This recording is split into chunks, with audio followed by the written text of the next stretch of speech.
right, guys, on this one, we're going to talk a little bit about what to do now that you've got people in your database.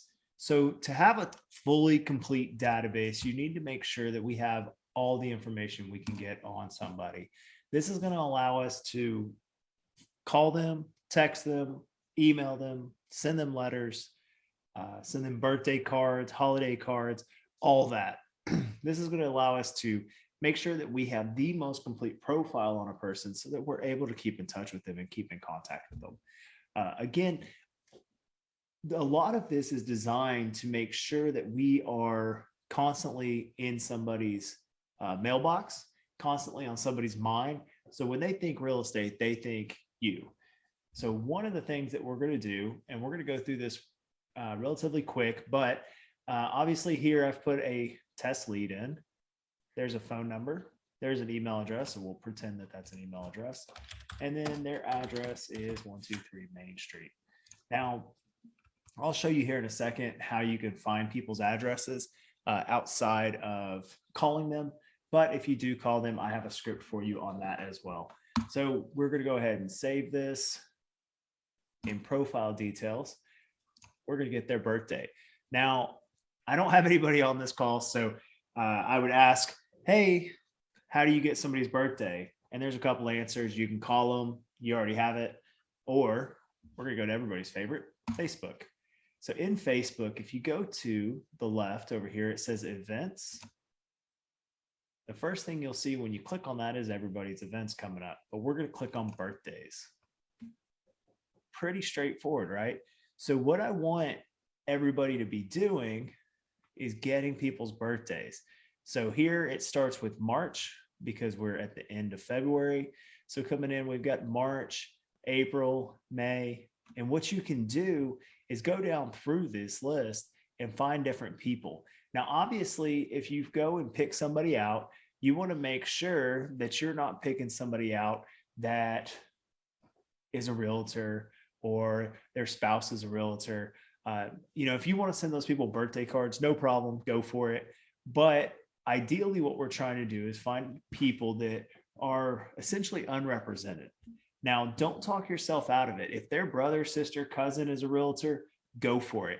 I know that there's countless times when realtors, their family members have used somebody else, and I know it makes it for an awkward Christmas, but at the end of the day, they're just doing what's best for them. So you can see, like, here's my wife here. So her birthday is the 24th. I already knew that in case you were wondering, but that's where she's at. So I would go down this list. I would find them. And so we're just going to use her birthday for this example.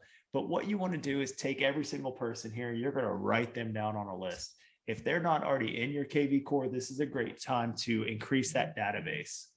Now we're going to go ahead and put the birthday in here. So 0324. I usually just use the last year that we had since it won't let you go forward on the year. It doesn't matter because it's not going to send out happy 60th birthday or anything like that. So we're going to do that.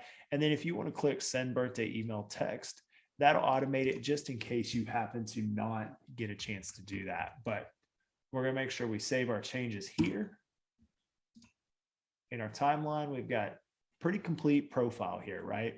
If there is a spouse or anything, you can also add that over here to create a more complete profile. And then if they are for like the PCSOIs, if it is a past client, you can put the last date that they closed, and you can set it up to send an anniversary and email text. We're also going to be sending out anniversary cards and birthday cards. That's why it's important to have all this information.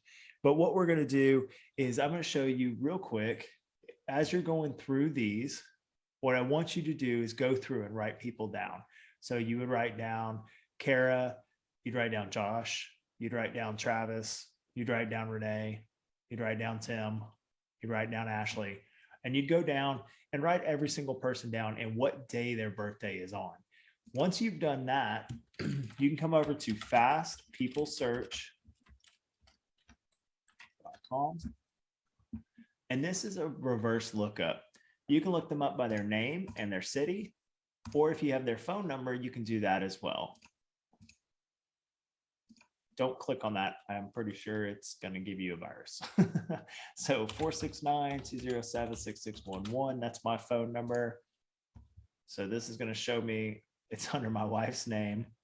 So if you were looking for me on that phone number, apparently we pretty sure we have this under her name, I guess. But for some reason it didn't pull me, but it did pull her. It did pull our old home address. So if you come to that house, we are no longer there. But you can see all the names associated with it. You can see phone numbers that are associated. You can see different addresses. And then, you know, in this one, it actually gives age.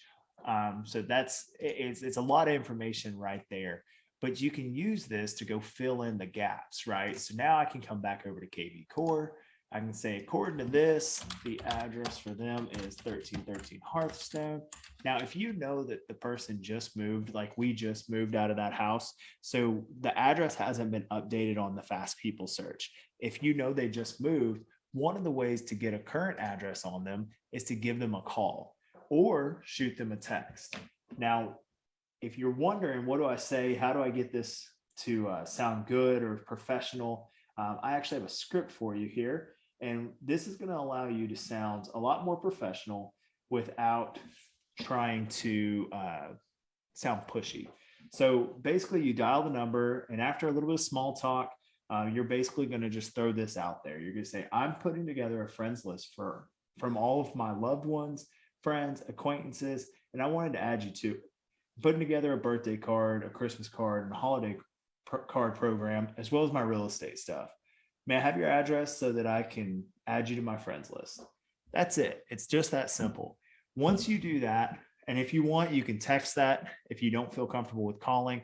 Obviously, we'll work on that too. But this is an opportunity to go ahead and get that information, complete this profile. If it's somebody that doesn't want to give you their address, then, you know, maybe that's something that, you know, you have to look at. And for me, if they're not willing to give you the address, to me, they don't belong in your database. That's somebody that if they're not even going to give you an address, they're probably not going to work with you.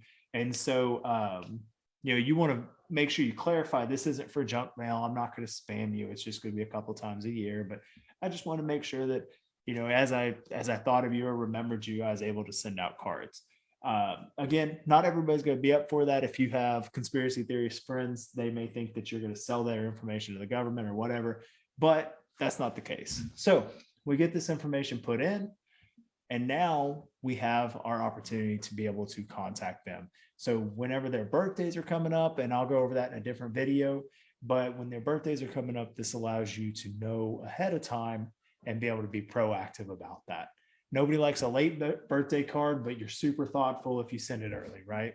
So if you have any questions, let me know. Otherwise, that's basically how to get a complete profile on KV Core.